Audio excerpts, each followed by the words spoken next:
8% in 2020 relative to 2019, and forecast to increase for another $22 billion, 23% in 2021. They're still counting up the figures. They said forecast of $116 billion in 2021 is the net farm increase. This will be the highest level since 2013 and 24.2% above the 2020 average of $94 billion. Overall, the inflation-adjusted 2021 dollars net farm income is forecast to increase 18.7% in 21. Hey, I'm Rodeo Clown J.J. Harrison. Now, if you've ever seen me in the arena, you know I like to have fun, take chances. But I also take safety very seriously, because rodeo clowning can be dangerous, but so can farming and ranching. Never assume location of depth of underground utilities or pipelines. Before you start work, always call 811 or visit clickbeforeyoudig.com. It only takes a minute, and it can save your life.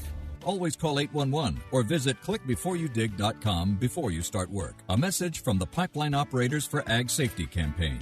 The Peanut Vine Point Association announced this week they'll hold their annual convention coming up in February the 11th through the 14th at the Emmeline Hotel in downtown Charleston, South Carolina. This group of peanut buying points across the nation buy all the peanuts and have them graded and processed for storage. The National Peanut Buying Point Association meeting in February. I'm Tyron Spearman for Southeast AgNet.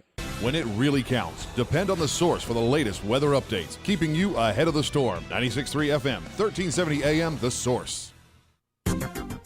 Fog will affect the area early today, otherwise mostly sunny and mild with a high of 81 to 83. Then becoming clear and warm this evening, low tonight 64 to 66. Partly sunny Saturday, high tomorrow 82 to 84.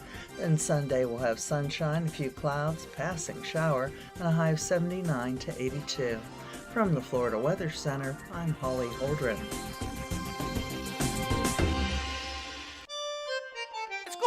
Just in case you don't know, there's a real Italian bakery in Ocala. The name is the Magnolia Bakery. Cannolis and traditional Italian pastries, and they're famous. Italian cheesecake too. And they have hot and cold lunch Tuesday through Saturday, 10 to 3. When you spend $8, you get free pizza dough or bread. So call your order in ahead and save time. Call 352-207-2667. Magnolia Bakery on North Magnolia Avenue in Ocala. 352-207-2667. Merry Christmas and God bless.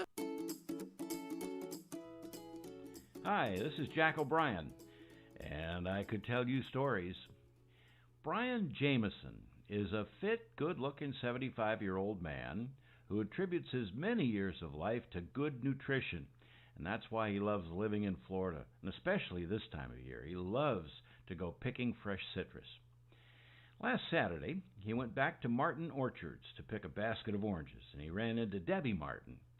Debbie's maybe 35 years old. She walks around the family orchard helping the customers and answering questions, and she's just a beautiful young woman. Great personality, cute as she can be with her jet black hair, her overalls, and her plaid shirt. Brian thought to himself, this is one of the wonders of being 75. When you're 25, you see, you appreciate women your age, maybe as old as 45, but that's a 20-year spread. However, when you're 75, you appreciate women from 25 all the way to 85. That's a 60-year spread. And you appreciate older women for wonderful reasons that go way beyond the physical attraction that's so obvious when you're young. Brian couldn't help but think as he talked to Debbie that life was pretty good at 75. You could also tell from Debbie's reaction that she could see the old Brian in his eyes. Maybe she was looking into the future, wondering to herself if she'd someday be sharing life with a guy like Brian. He's still good looking, and the craggy face he has now is a perfect match for his long gray hair. He could be an actor, Billy Bob Thornton or Jeff Bridges. Anyway, Brian was just a few yards away from Debbie when he spotted an orange that was huge, fully ripe, and up in a well-picked over tree. It was about 8 feet or so off the ground and just about a foot beyond his reach. But he was still feeling a bit young, so he grabbed the branch that held the orange with one hand and tried to pull it down to bring the orange closer to him. Well, the darn thing wasn't moving. He shook the branch, thinking that since the orange was so ripe, it might fall right into his hands with just a little encouragement. He did manage to get it to wiggle a bit, but it stayed put. Well, this must be why it's still in the tree. It's just a stubborn one that resisted the efforts of many a visitor. But Brian wasn't going to give up. He was fit, he was hungry, and he was going to have this orange tomorrow for breakfast. And with that resolute fervor, he put both hands on the branch, and then one at a time he moved his hands further out on the limb. And he did it again and again until his feet were a good 18 inches off the ground. And that's when Debbie turned around and saw him hanging from the limb with his shirt tail flying in the breeze and his belt riding just moments above the legal limit. Well, that's when he met Drew Collins. Drew was a friend of the family, a very handsome young gentleman who Debbie had recently hired to help her out with the orchard. When she saw Brian hanging in the tree, she called Drew over to help. Drew put his big hands around Brian's rib cage and lowered him gently to the ground, and then he reached up, rose to the tip of his toes, and put his right hand around that orange the way Tom Brady holds a football. Came down with him without offering any resistance. The look in Debbie's eyes as she smiled at Drew said volumes. But hey, Brian got the orange. This is Jack O'Brien. Thanks for listening. Like what you've just heard? I Could Tell You Stories with Jack O'Brien is brought to you by Brick City Digital. Hi, I'm Michael Warren, and at Brick City Digital Marketing, we believe every business has a great story to tell. Our job is to help your business tell your story in a way that brings more customers to your door. We help small businesses just like yours with web design, social media, SEO, video, and more. Visit us online at brickcity.com or call 352-351-1131 for a free consultation. Sold. This is Ocala Talks with Tom Schmidt, bringing stories that are important to our community in and around Ocala. Plus, of course, a splash of sports as well. Now, here's your host, Tom.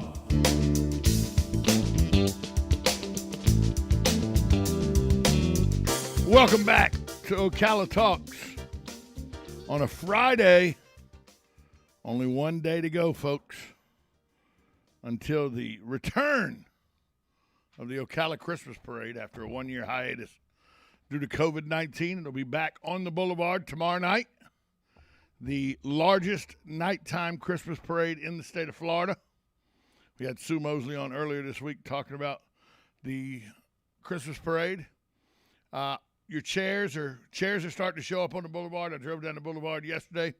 Saw a few chairs, have pictures this morning of people sending me that chairs are starting to line both sides of the boulevard for the Christmas parade that takes place tomorrow.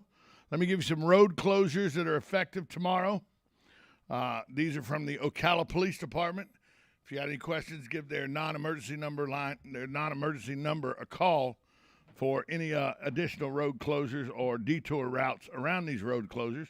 Southeast 25th Avenue from East Fort King Street to Southeast 14th Street will be closed tomorrow starting at 11 a.m.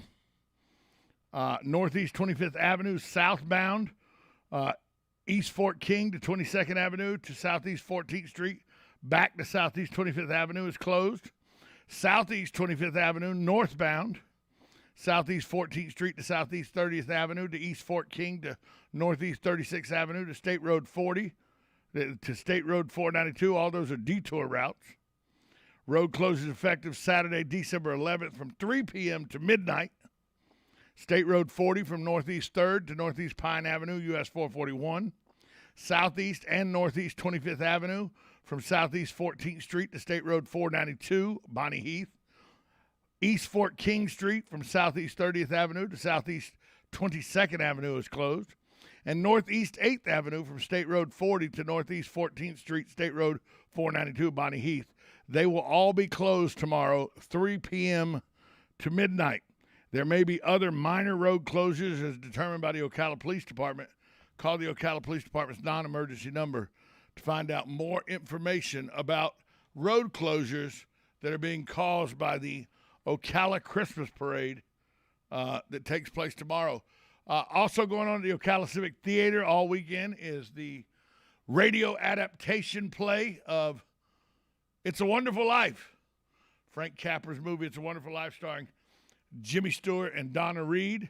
And by the way, a 19-year-old actor who you know better as Alfalfa, was also in that movie from our gang, from the Little Rascals. Alfalfa, the guy that played Alfalfa, I forget his name, it escapes me.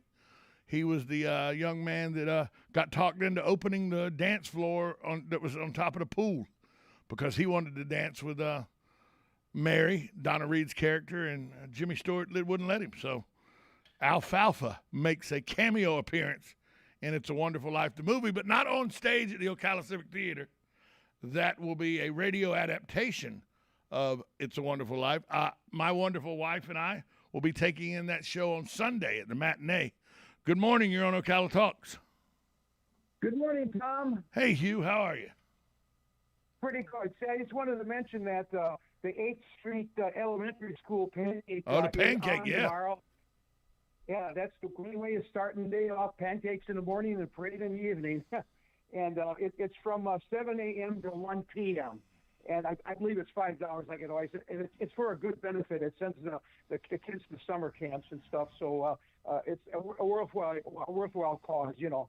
Well, I appreciate you telling everybody that's the 8th Street Elementary Pancake Breakfast is a go tomorrow, starting at 7 a.m. Do you know if it's drive-through or is it sit-down this year? I think they have the drive-through besides. Oh, you think they have both options this year?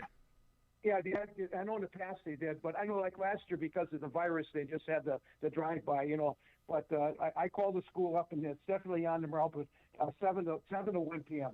Thanks for the call, Hugh, and thanks for the information. Okay, you bet. Have a great day. Bye. You as well. Bye. Susan Schmitz is in studio. No, we're not going to the Pancake Drive. Well, no, I am going to be at a vendor event tomorrow. Yeah, we're going to talk about that after the break. We're up against a break, but I want to find out more about that. You're going to be at a vendor event tomorrow where people can come out and meet you and see you and spend some money with you. And it benefits veterans. We'll find out more about that after we take this time out. You're listening to Ocala Talks, 1370 AM, 96.3 FM. This is WOCA, The Source. It's the Mecum Auto Auction in Kissimmee, Florida. The Mecum Auction Company is the world leader of collector car, vintage and antique motorcycle, and road art sales, and this year's auction is in Kissimmee from January 6th to the 16th at the Osceola Heritage Park. WOCA will be broadcasting live from the auction January 7th from 10 a.m. to noon, and you can join us. 5 winners will receive a free one-day ticket for 2 to tour the venue, check out the cars, watch the auction, and take in the Mecum experience. To enter to win, call us at 352-732-8000 when we play this sound. Sold. That's 352-732-8000 when this sound is played. Sold. This year's auction features over 3,500 vehicles, including the breathtaking McLaren Speedtail. There are only 100 in the world, and you can get up close and personal this year at the Mecum Auto Auction. In order to win, you must be available to attend on Friday, January 7th only. So join Galen Unolda and Shane Matthews live from the Mecum Auto Auction January 7th, 10 a.m. to noon, and listen for this sound. Sold. For your chance to win the Mecum Auto Auction Kissimmee, January 6th through the 16th.